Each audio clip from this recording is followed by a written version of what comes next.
आज आपण chicken butter मसाला बनवणार आहोत. चला मग सुरुवात करूया. सर्वात अगोदर आपण मॅरिनेटसाठी आगरी मसाला, हळद, धनापूड, ओरेगॅनो, गरम मसाला, चवीनुसार मीठ टाकून एक 15 ते 20 मिनटं ठेवायचं आणि इथं आपण मसाला बनवणार आहोत. चला मग त्याची पण रेसिपी बघून घेऊया.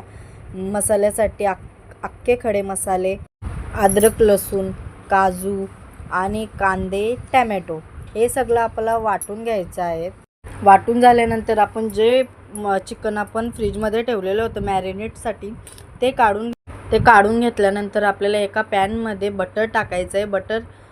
बटर टाकून मस्तपैकी असं शिजवायचं आणि थोडं बटर आपल्याला टाकत जायचं आहे. बटर टाकून झाल्यानंतर मस्त बटरमध्येच शिजवायचं, असं पाणी सुटस्तवसर.